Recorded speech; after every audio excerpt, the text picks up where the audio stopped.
ब्रिजेश्वर अपनी बात को आगे जारी रखते हुए कहते हैं बच्चों के बचपन से उनकी रुचि से ही पता चल जाता है कि वो बड़े होकर क्या बनेंगे। और मुझे तो इस छोटे से बच्चे की आंखों में अभी से इसका भविष्य दिखाई दे रहा है। देखना इसे किताबें पढ़ने लिखने का बहुत शौक होगा। बड़े होकर या तो ये कोई कवि बनेगा या बड़ा सा लेखक। कवि बने न बने पर लेखक जरूर बनेगा और सब इसे लेखक बाबू के नाम से पुकारेंगे।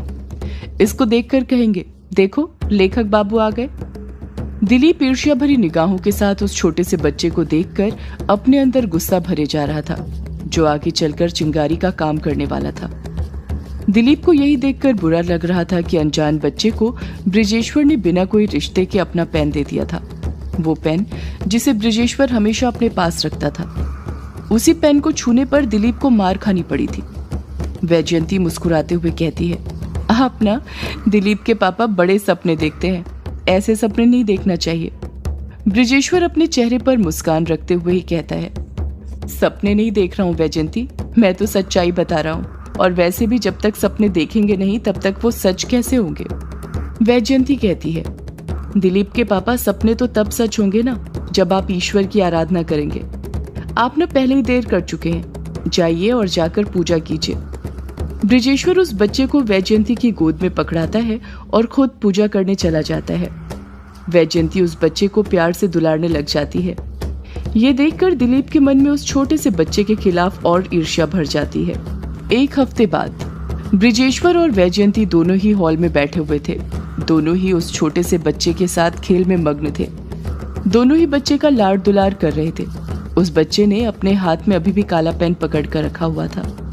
वो ज्यादातर उस पेन को अपने हाथ में ही पकड़े रहता था। वो बच्चा जब भी रोता, वैजयंती उसके हाथ में पेन थमा देती और वो बच्चा रोना बंद कर देता, जैसे वो पेन उसकी जान हो। वो बच्चा इतना प्यारा था कि एक हफ्ते के अंदर ही उसने ब्रिजेश्वर और वैजयंती दोनों के मन को मोह लिया था, अपनी तरफ पूरी तरह से मोहित कर लिया था। दिलीप वहीं पर था, जो उस छोटे से बच्चे को देखकर आग बबूला हो रहा था। वो एक हफ्ते से यही सोच रहा था कि कब उस बच्चे के माँ बाप के बारे में पता चलेगा और कब वो ग्रेवयार्ड कोठी से जाएगा। वो उस बच्चे का वहां से जाने का इंतजार कर रहा था, क्योंकि ब्रिजेश्वर तो पहले ही दिलीप के प्रति कुछ सख्त था। अब वैजयंती भी होने लग गई थी। दिलीप को अपने प्रति वैजयंती का प्यार कम होते हुए दिखाई देने लग गया था। वैजयंती ज्यादा से ज्यादा वक्त उस छोटे से बच्चे के साथ बिताती थी। उसे पराये की तरह नहीं बल्कि अपने बच्चे की तरह रखती थी। वैजयंती ब्रिजेश्वर से कहती है, दिलीप के पापा, आपको इस बच्चे के माता पिता के बारे में कुछ पता चला? ब्रिजेश्वर मायूसी के साथ कहता है, अभी तक तो नहीं वैजयंती, बल्लू से बोला है मैंने, वो पता कर रहा है। वैजयंती कुछ हिचकिचाते हुए कहती है, मैं सोच रही थी क्यों ना हम इस बच्चे को गोद। वैजयंती इसके आगे कुछ कहती उससे पहले ही बल्लू मालिक मालिक पुकारते हुए ग्रेवयार्ड कोठी के अंदर घुसे चला आता है, जिस कारण वैजयंती अपनी बात पूरी नहीं कर पाती है और बीच में ही रुक जाती है। बल्लू बहुत डरा हुआ और घबराया हुआ लग रहा था। वो पूरी तरह ऊपर से लेकर नीचे तक पसीने से लथपथ था। उसके माथे पर डर की कई सारी लकीरें दिखाई दे रही थी। बल्लू फिर ब्रिजेश्वर को पुकारते हुए कहता है, मालिक मालिक सुनिए। ब्रिजेश्वर मुंह बनाते हुए कहता है, क्या है बल्लू, तेरे सामने हूँ फिर भी मुझे ऐसे पुकारे जा रहा है जैसे मैं यहाँ पर हूँ ही नहीं। तुझे मैं दिखाई नहीं दे रहा हूँ क्या? बल्लू पलटकर कुछ नहीं कह पाता है, शर्म से अपना सिर नीचे झुका लेता है। ब्रिजेश्वर बल्लू के हाव भाव समझते हुए कहता है, क्या हुआ, तू इतना घबराया हुआ क्यों है? बल्लू सब ठीक तो है ना? बल्लू घबराते हुए कहता है, कुछ ठीक नहीं है मालिक, बहुत बड़ा पाप हो गया है हम लोगों से, हमें ये नहीं करना चाहिए था। मैंने तो आपको आगाह भी किया था उस वक्त, पर आप नहीं माने। ब्रिजेश्वर चिढ़ते हुए कहता है, ये तू हवा में बातें करना बंद करेगा और बताएगा कि हुआ क्या है? बल्लू कुछ कहने ही वाला था कि तभी उसकी नजर ब्रिजेश्वर के बगल में बैठी वैजयंती पर पड़ती है और वो देखता है कि वैजयंती उसे अपने सीने से चिपकाए जा रही थी। बल्लू ब्रिजेश्वर के सामने अपनी बात रख ही रहा था कि तभी वो देखता है कि वैजयंती ने अपनी गोद में उस बच्चे को पकड़ कर रखा हुआ था और वो उसकी मालिश करने की तैयारी कर रही थी। बल्लू हड़बड़ाहट के साथ कहता है, इसको नीचे रख दीजिए मालकिन, नीचे रख दीजिए, दूर रखिए इसे अपने आप से और छोटे मालिक से भी। जैसे ही बल्लू ये बात बोलता है, वहां पर मौजूद दिलीप भी बल्लू की बातें गौर से सुनने लग जाता है। वैजयंती भी बल्लू पर चिढ़ते हुए कहती है, तू सुबह सुबह भांग खा के तो नहीं आ गया है ना? बल्लू, ये कैसी बातें कर रहा है तू मेरे बच्चे के बारे में? ऐसा क्यों बोल रहा है? मैं इसे अपने आप से दूर क्यों करूं भला? इतना कहकर वैजयंती उस बच्चे को अपनी गोद से उठाकर अपने सीने से सटा लेती है। बल्लू घबराते हुए कहता है, ये आपका बच्चा नहीं है मालकिन, इसे आप अपना बच्चा मत कहिए, ये सही नहीं है, ये गलत है, ये तो। इतना कहकर बल्लू चुप हो जाता है। वो मन ही मन कुछ सोचता है और अगले ही पल हड़बड़ाहट के साथ ब्रजेश्वर से कहता है, मालिक मुझे आपको कुछ बताना है, बहुत ही जरूरी बात है।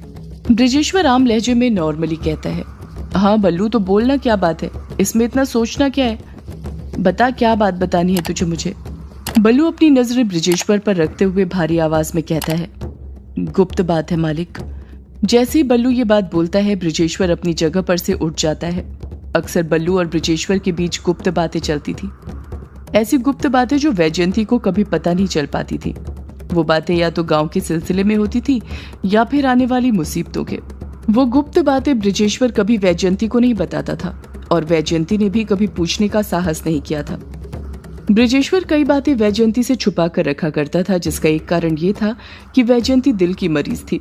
अगर वो किसी बात को लेकर ज्यादा सोचती थी तो उसकी तबीयत खराब हो जाती थी। कई बार तो ब्रजेश्वर को उसे आधी आधी रात में अस्पताल लेकर भागना पड़ा था। बल्लू और ब्रजेश्वर दोनों ही तुरंत एक कमरे के अंदर जाते हैं और उसे अंदर से बंद कर देते हैं। उन दोनों के बीच करीब करीब आधे घंटे तक बातें चलती रहती हैं, जैसे किसी बात को लेकर बहस चल रही हो। दिलीप जानबूझकर उस दरवाजे के पास जाकर खेलने का नाटक करने लग जाता है ताकि अंदर की गुप्त बातें सुन सके, पर उसे कुछ सुनाई नहीं दे पाता है। उस वक्त उसके कान उतने तेज नहीं थे जितने बड़े होने पर हो गए थे। वैजयंती इतना तो समझ गई थी कि कमरे के अंदर बल्लू जरूर उस छोटे से बच्चे के बारे में ही कुछ बता रहा होगा, पर क्या, ये उसे नहीं पता था। यही सोच सोच कर वो घबराई जा रही थी कि बल्लू आखिर ब्रजेश्वर को क्या बता रहा होगा। उसने आज सोच लिया था कि जैसे ही ब्रजेश्वर बाहर आएगा वो उससे पूछ कर रहेगी कि उसके और बल्लू के बीच क्या गुप्त बातें हुई, चाहे फिर आज उसका अंजाम कुछ भी हो।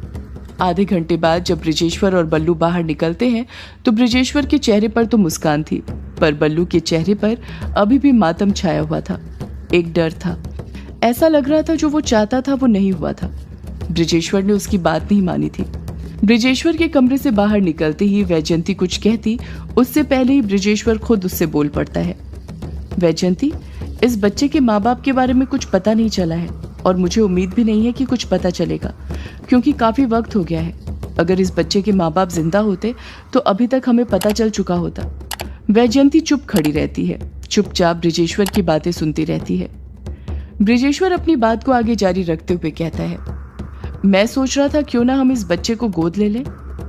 जैसे ही ब्रजेश्वर ये बात बोलता है वैजयंती खुशी से फूली नहीं समाती है, वो अंदर ही अंदर खुश होने लग जाती है। ब्रजेश्वर वैजयंती की आंखों में देखते हुए कहता है, शादी के बाद तुमने मुझसे कहा था ना तुम्हें मुझसे 2 संतानें चाहिए, पर ऊपर वाले ने तुम्हें 1 संतान देने के बाद तुमसे दोबारा माँ बनने का सौभाग्य छीन लिया। उस वक्त मैंने और तुमने उस ऊपर वाले को खूब कोसा था, बुरा भला कहा था, पर कहते हैं ना, अगर ऊपर वाला एक रास्ता बंद करता है तो दूसरा खुद ही खोल देता है। और देखो, आज उस ऊपर वाले ने तुम्हारी कोख फिर भर दी, इस बच्चे को तुम्हारी झोली में डालकर। वैजयंती की नम आंखों से आंसू निकलने लग गए थे और वो आंसू खुशी के थे। ब्रजेश्वर फिर वैजयंती से कहता है, तुम चुप क्यों वैजयंती, बोलो ना, क्या तुम इस बच्चे की माँ बनोगी या फिर मैं इसे। ब्रजेश्वर अपनी बात पूरी करता उससे पहले ही वैजयंती उसे बीच में टोकते हुए कहती है, हाँ जी क्यों नहीं, मैं तो कब से आपसे यही कहना चाहती थी कि क्यों ना हम इस बच्चे को अपना ले। जब मैंने इस बच्चे को पहली बार देखा था ना, तभी मुझे इससे अपनापन लगने लग गया था, पर जब आपने कहा कि बल्लू इसके माँ बाप के बारे में पता करेगा तो मैं चुप रह गई। मैं आपसे ये बात नहीं बोली, पर आज आपने ये बात बोलकर मुझे जीवन की सारी खुशियां दे दी। मेरा जीवन सफल कर दिया आपने जी। मैं सौभाग्यशाली हूँ कि मुझे आप जैसा पति मिला। ब्रजेश्वर बड़े प्यार से नर्म लहजे के साथ कहता है, नहीं वैजयंती, सौभाग्यशाली तो मैं हूँ जो मुझे तुम मिली, जो मेरे हर फैसले को अपना लेती हो बिना कोई सवाल किए। वैजयंती की आंखों से आंसू निकलने लग जाते हैं। अगले ही पल ब्रजेश्वर वैजयंती को प्यार से गले लगा लेता है। वैजयंती के आंसू रोकने के लिए उसकी पीठ पर हाथ फेरने लग जाता है। वैजयंती उस बच्चे को गोद लेने की बात से इतनी ज्यादा खुश हो गई थी कि ब्रजेश्वर से पूछना ही भूल गई थी कि ब्रजेश्वर और बल्लू के बीच में बंद कमरे में क्या बात हुई थी। वैजयंती भले ही खुशी के मारे सब कुछ पूछना भूल गई थी, पर दिलीप कुछ नहीं भूला था।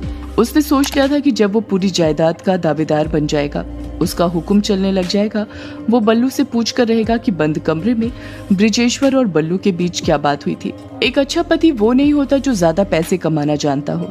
एक अच्छा पति वो होता है जो अपनी पत्नी के मन की बातें जानता हो। और ब्रिजेश्वर एक बहुत अच्छा पति था। आज उसने ये बात साबित कर दी थी। ब्रिजेश्वर ने वैजयंती को अभी भी अपने गले लगाकर रखा हुआ था। वैजयंती उसके गले मिलकर ही उससे बातें करते जा रही थी।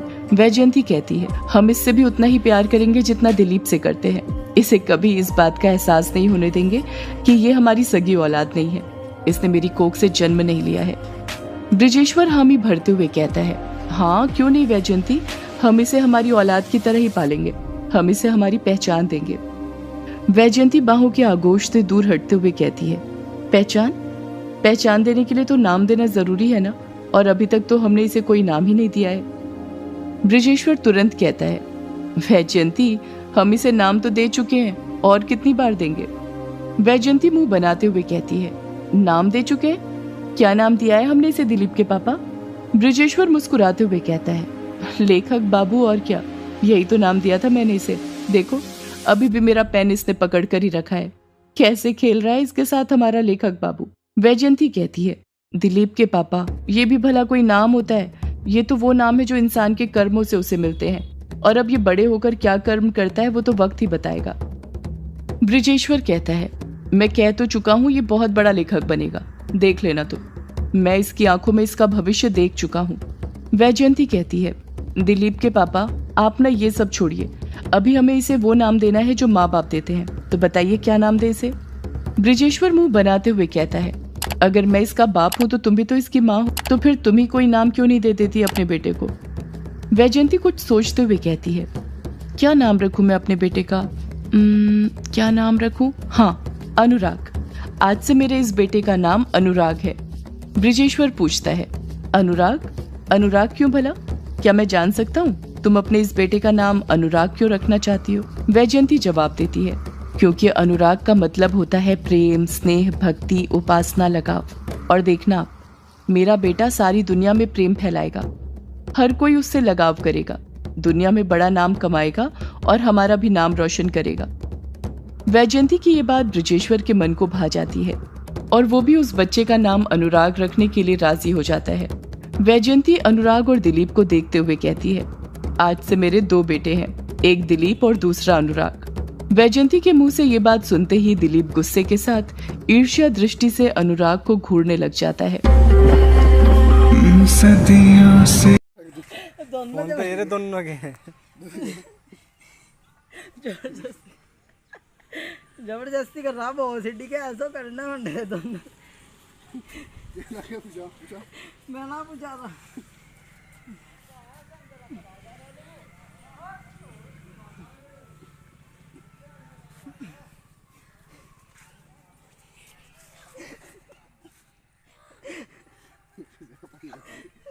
अच्छा पैर पकड़ इसका, जैसा मेरा पकड़ रहा था, कान पट रही, कितनी मजा आता है।